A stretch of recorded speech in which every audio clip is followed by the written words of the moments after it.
Friends, welcome back to our channel. Friends, postal department లో job కొట్టాలని చెప్పి కసి మీలో ఉందా? గ్యారంటీ ఒక్క జాబ్ మీ సొంతం అయితే అవుతుందండి. నేను చెప్పినట్టు చేస్తే, ఈ ట్రిక్ మీరు ఫాలో అయితే. ఫ్రెండ్స్, చాలా మందికి తెలుసు ఈ జీడిఎస్ ఉద్యోగాలు ఏంటి అంటే ఎక్కువ మెరిట్ రావాలి, 98-99% వచ్చినా కూడా జాబ్ వచ్చే ఛాన్సెస్ చాలా తక్కువగా ఉంటాయి అని చెప్పేసి. కానీ నేను చెప్పిన ఈ ట్రిక్ ఫాలో అయితే మీరు ఈసారి ఈ నోటిఫికేషన్లో ఒక జాబ్ అయితే సొంతం చేసుకోవచ్చండి. సో వీడియో మీరు క్లియర్గా చూడండి. సో ఆ ట్రిక్ ఫాలో అవ్వండి, జాబ్ గ్యారంటీ వస్తుంది. జాబ్ వచ్చిన తర్వాత కింద నాకు కామెంట్ రూపంలో తెలియజేయండి, ఓకేనా? సో ఈ యొక్క మనం వీడియో స్టార్ట్ చేద్దామా? సో అయితే చూసే ప్రతి ఒక్కరు కూడా తప్పకుండా లైక్ చేయండి. ఇలాంటి ఇన్ఫర్మేషన్, ఇలాంటి ఉపయోగపడే ఇన్ఫర్మేషన్ మీకు ఎప్పటికీ కావాలి అనుకున్నట్లయితే నాకు కూడా చాలా ఎంకరేజ్మెంట్గా ఉండాలి కదా. సో తప్పకుండా లైక్ చేసి సపోర్ట్ చేయండి. ఇక మనం వీడియో స్టార్ట్ చేద్దాం. సో ఇది మనకు అధికారికంగా 25/6/2024 అధికారికంగా విడుదల చేయడం జరిగిందండి. ఆన్లైన్ ఎంగేజ్మెంట్ షెడ్యూల్ జూలై 2024 అని చెప్పేసి మనకు ఎప్పుడెప్పుడు ఈ యొక్క డేట్స్ ఏముంటాయో క్లియర్గా చెప్పడం జరిగింది. మనకు ఇష్యూ ఆఫ్ ఆన్లైన్ నోటిఫికేషన్ ఎప్పుడు ఇష్యూ చేస్తారంట? మనకు జూలై 15 ఇష్యూ చేస్తారండి. ఈరోజు ఈ వీడియో చేసే సమయానికి ఈరోజు 14 డేట్, అంటే మనకు రేపటి తారీఖున ఈ యొక్క అఫీషియల్ నోటిఫికేషన్ విడుదలవుతుంది. సో ఇంతవరకే మనకు సమాచారం అయితే ఉంది వాళ్ళు విడుదల చేసిన ఈ యొక్క షార్ట్ నోటీస్లో.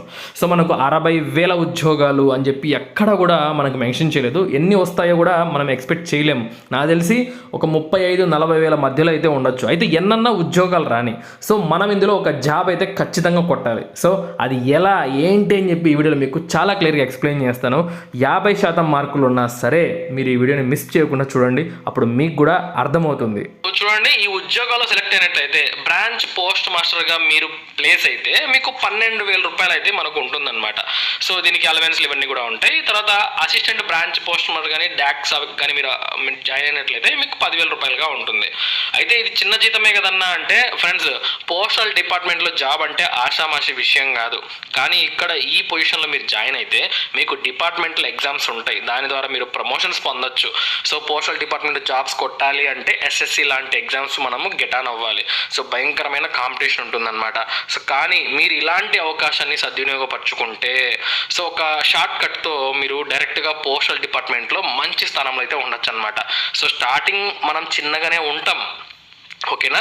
మనం ఎక్కడ అడుగు పెట్టామని కాదు, చివరికి ఏ స్థానంలో ఉన్నది ముఖ్యం అనమాట. సో కాబట్టి ఈ అవకాశాన్ని మాత్రం ఎట్టి పరిస్థితుల్లో ఎవరు మిస్ చేసుకోవద్దండి. అయితే ఫ్రెండ్స్, ఈ యొక్క ఉద్యోగాలకు ఇది బ్రాంచ్ పోస్ట్ మాస్టర్ కానీ అసిస్టెంట్ బ్రాంచ్ పోస్ట్ మాస్టర్ కానీ ఏదైనా సరే మీకు తెలుసు, అందరికీ అర్హత ఎన్నోసార్లు ఈ నోటిఫికేషన్ చూసే ఉంటారు. మీకు వయసు అర్హత వచ్చేసరికి మినిమం 18 ఏళ్ళు, మ్యాక్సిమం 40 ఏళ్ళు అయితే ఉండాలి. ఎస్సీ ఎస్టీలకు 5 ఏళ్ళు, ఓబీసీకి 3 ఏళ్ళు అయితే మనకు రిలాక్సేషన్ ఇచ్చిండ్రు అనమాట. సో చాలా మంది దగ్గర 10వ తరగతి సర్టిఫికేట్ ఉంటుంది. కేవలం 10వ తరగతి సర్టిఫికేట్తో మీరు ఈ జాబ్ అయితే పొందొచ్చు అనమాట. చూడండి, 10th క్లాస్ మాత్రమే దీనికి అర్హత. అందులో మ్యాథ్స్, ఇంగ్లీష్ మీరు ఖచ్చితంగా చదివి ఉండాలి. ప్రతి ఒక్కరు 10th మ్యాథ్స్, ఇంగ్లీష్ చదివి ఉంటారు, అది అందరికీ తెలిసిన విషయమే. సో 10th అర్హత ఉంటే చాలు. ఇక లోకల్ లాంగ్వేజ్లో మీకు మంచి నాలెడ్జ్ అయితే ఉండాలి. సో అది ఖచ్చితంగా మీకు కంపల్సరీ అనమాట. మీరు ఏ స్టేట్కి అప్లై చేస్తున్నట్టే ఆ స్టేట్ సంబంధించిన లోకల్ లాంగ్వేజ్లో మీకు రాయడం, చదవడం ఎన్ని వచ్చి ఉండాలన్నమాట. ఇది మనకు మ్యాండేటరీ క్వాలిఫికేషన్స్. ఇక్కడే చాలా మందికి వచ్చి ఎక్కువ వస్తుంది అన్న, మేము ఎప్పుడో ఓ కాలంలో పాస్ అయ్యామన్నా, 40 ఏళ్ళు అయితే మాకున్నాయి, మేము ఎస్సీ ఎస్టీ అయితే 45 ఏళ్ళ వరకు కూడా మాకు వయసు అర్హత ఉంది, కానీ మాకప్పుడు ఎంతో కష్టపడితే కానీ 500 మార్కులు వస్తే గొప్ప. ఇప్పుడు ప్రతి ఒక్కరికి కూడా 590, 560, లేకపోతే గ్రేడ్స్లలో 9.5 ఇలా వస్తున్నాయి కదా. సో వాళ్ళతో మాకు పోటీ పెడితే వాళ్ళకే వస్తాయి కదా జాబ్స్. ఇది చాలా అన్యాయం అని చెప్పి చాలా మంది అనుకునే మాట. సో అయితే ఏం చేద్దామండి, అన్యాయమే, నిజమే, నేను కూడా ఒప్పుకుంటాను. కానీ సో మన అవకాశం పోగొట్టుకోకూడదు కదా. సో చూడండి, గుర్తుపెట్టుకోండి, 45 ఏళ్ళు ఎస్సీఎస్టీలకు, అలాగే మామూలులకు 40 ఏళ్ళు. సో అది మంచి వయసు అర్హత చెప్పొచ్చు. చాలామంది ఇంకా జాబ్ లేకుండా ఒకవేళ ఉన్నట్లయితే, ఏదో జాబ్ చేసుకుంటున్నట్లయితే ఖచ్చితంగా ఇప్పుడు చెప్పే పాయింట్ గమనించండి. ఫ్రెండ్స్, ఇక్కడ మనకు ఏం చేస్తారు వీళ్ళు, మనకి సెలక్షన్ ఎలా ఉంటుంది అంటే, సో మనకు ఇది సిస్టమ్ జనరేటెడ్ మెరిట్ లిస్ట్ అనమాట. ఎటువంటి మనుషుల ప్రమేయం ఏమీ ఉండదు. మీ మార్క్స్ వచ్చిన వాళ్ళ మార్క్స్ అన్ని కూడా ఒక సిస్టంలో, ఒక సాఫ్ట్వేర్లో వేస్తారు. అందులో మెరిట్ తీస్తారనమాట. మెరిట్ అదే తీస్తుంది, సిస్టమే జనరేట్ చేస్తుంది అనమాట. సో అందులో వచ్చిన వాళ్ళకు డైరెక్ట్గా డాక్యుమెంట్ వెరిఫికేషన్ పిలిచి మీ యొక్క సర్టిఫికేట్లను కూడా వెరిఫికేషన్ చేసి మీకు జాబ్ ఇచ్చేస్తారండి. సో చాలా సింపుల్ అనమాట. అయితే మన యొక్క 10th class mark list merit లిస్ట్లో రావాలి అంటే మనం ఏం చేయాలి? సో ఫ్రెండ్స్ చూడండి, ఈ ట్రిక్ ఏంటి అంటే ఇది మీకు అందరికీ ఎవరు చెప్పరనమాట. సో నోటిఫికేషన్ గురించి వివరిస్తారు, అప్లై చేసుకుని అంటారు, మీరు అనుకుంటారు ఇది రావలే ఊరికి వేస్ట్ అనుకుంటారు. కానీ ఈ ట్రిక్ చూడండి, మనకు మన దేశంలో ఎక్కడైతే లిటరసీ రేట్ తక్కువ ఉంటుందో ఆ జిల్లాలకు మనం అప్లై చేసుకోవాలండి. సో ఎందుకంటే దేశవ్యాప్తంగా వ్యాకెన్సీస్ విడుదలయ్యాయి. మన రాష్ట్రాల్లో లిటరసీ రేట్ అనేది దగ్గర దగ్గర 60 నుంచి 70% మధ్యలో ఉంటుందండి. సో అంటే ప్రతి ఒక్కరు కూడా బాగా చదివి ఉంటారనమాట. సో కాబట్టి మన రాష్ట్రాల కింద పెట్టుకుంటే మాత్రం మీకు అసలు జాబ్ రాదు. ఓకే, సో అలాగే మన కేరళ, కర్ణాటక చూసుకున్నట్టయితే 90% దాకా మించిపోతుంది అనమాట. అక్కడ కూడా మనకు జాబ్ రాదండి. ఓకేనా, సో మనం అప్లై చేసుకోవాలని చూడండి, మధ్యప్రదేశ్, ఛత్తీస్గఢ్, అలాగే ఇక్కడ ఉత్తరప్రదేశ్, ఇంకా ఛత్తీస్గఢ్ ఉంది అనమాట. సో వీటిల్లో మనం అప్లికేషన్స్ పెట్టుకోవాలి. ఎందుకు వీటిల్లోనే అప్లికేషన్ పెట్టుకోవాలి అంటే మీకు ఒక విషయం చెప్పాను, మీకు 10th ఖచ్చితంగా ఆ యొక్క లోకల్ లాంగ్వేజ్ మీరు చదివి ఉండాలన్నమాట. 10th లోకల్ లాంగ్వేజ్ చదివి ఉండాలి. మధ్యప్రదేశ్కి, ఛత్తీస్గఢ్కి, ఉత్తరప్రదేశ్కి so local language Hindi. So Hindi మనం 10th క్లాస్ లెవెల్లో చదివి ఉంటామండి. సో ఇక్కడ చూడండి, అలీరాజ్పూర్ అని చెప్పేసి మనకు మధ్యప్రదేశ్లో ఒక జిల్లా. దీంట్లో లిటరసీ రేట్ చూసినట్టయితే 36.10, అంటే చాలా తక్కువ శాతం మంది చదువుకొని ఉంటారనమాట. సో ఇప్పుడు రీసెంట్ డేటా ప్రకారంగా మీకు చెప్తున్నాను నేను. సో ఈ యొక్క జిల్లాల కింద అయితే మీరు అప్లికేషన్ పెట్టుకోండి, జాబ్ గ్యారంటీ వచ్చే ఛాన్సెస్ అయితే ఉంటాయి మనకు. సో ఎందుకంటే మనం బాగా చదివి ఉంటాం 10th, అక్కడ వాళ్ళు 10th కూడా చక్కగా పాస్ అయ్యి ఉండరు. సో కొంత 10th పాస్ అయినా కూడా తక్కువ మార్కులతో పాస్ అయ్యి ఉంటారు.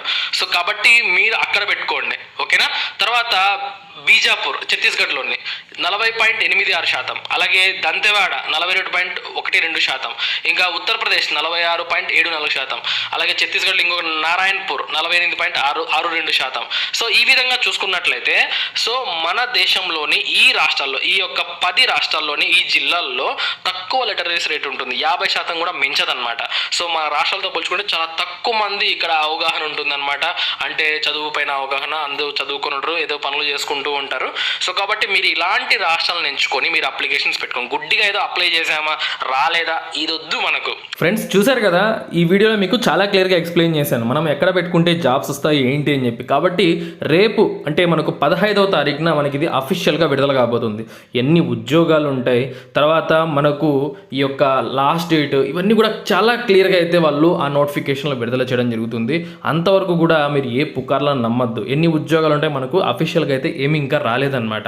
ఓకేనా, సో మనకు రేపు విడుదలైన వెంటనే మీకు అప్లికేషన్ ప్రాసెస్ కూడా పెట్టడం జరుగుతుంది. సో తప్పకుండా మన ఛానల్ని ఫాలో అవ్వండి. ఈ వీడియో మీకు నచ్చితే తప్పకుండా లైక్ చేయండి, కింద కామెంట్ చేయండి మీ అభిప్రాయం ఏంటో.